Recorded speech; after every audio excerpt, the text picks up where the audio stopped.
5. Where to find the truth.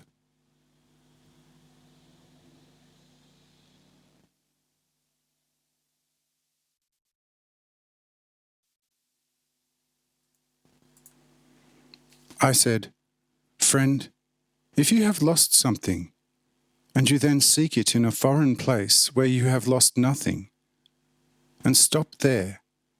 However, if you do not find the lost item, and you wonder why you, after such long searching and all industriousness and much sacrifice, nonetheless have found nothing, even if you are a clever and sober man, in this case you would truly not be it. Behold, right at the beginning of your recognition, you found Moses and all the prophets quite empty, spiritless and truthless. You considered them to be something like a vain work of man.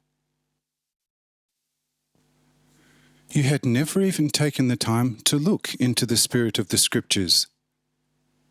You preferred to waste time and money in order to seek the truth where it never was to be found. So you found yourself deceived everywhere, and found nothing but lies, hypocrisy, and thickest deception. Your many experiences were therefore also necessarily bitter, and were no good to you up until this day, except that they made you even hate life, and took away all your love and respect and honour for God. But if you had sought the truth only in the right place, you would have certainly found it long ago, just as many before you found it. Believe me, the truth does not demand any belief in the way that you call it belief. Also, no empty, insubstantial hope. But instead it creates in the innermost life a confidence as bright as the sun, and lets no tiny doubt over the coming life. The fullest and most tangible conviction lives in your spirit, if it becomes awake through the love for God and for your neighbour. But of course, neither in the heathen school in Korak, in Egypt, or even less among the old fools in India, can such a thing be found. That all lies much closer to man, and is for every industrious seeker very easy to achieve. But he must seek it there where it can be found. Otherwise, every effort and work is in vain. One never harvests grapes and figs from thorns and thistles, and the corn does not grow in puddles and quagmires.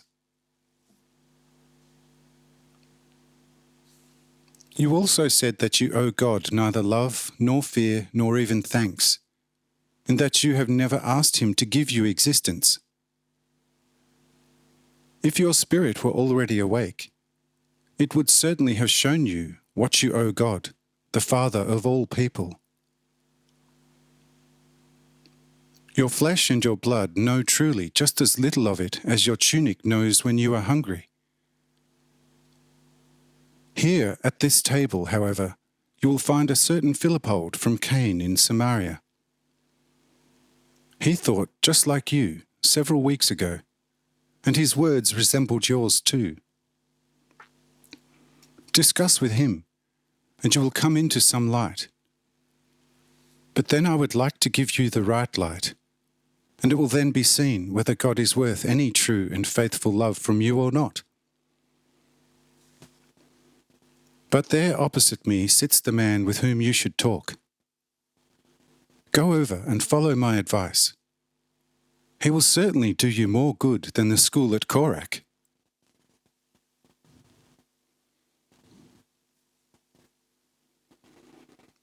Muriel now heads towards Philippold, going round the long table, and says, "The Master has now sent me to you in order to have some light shed on something by you that worries me very much.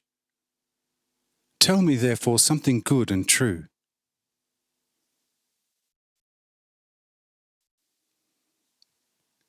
Philippold says, "Friend, I have heard everything that you have said before us all in the face of the Lord. I recognize that I once did not think and speak much differently, but the reason lay in me myself. I also sought where I had never lost anything, but where I had lost something, I did not seek there, and therefore found nothing either. Only when this Lord and Master from above and from eternity came to us, my eyes were opened. I realized who I am and why, and I also realized what man is at all and why he is there. And now, friend, everything is light in me, and no dubious doubt shadows my brightly lit being any longer. Therefore, it will certainly soon be the same with you.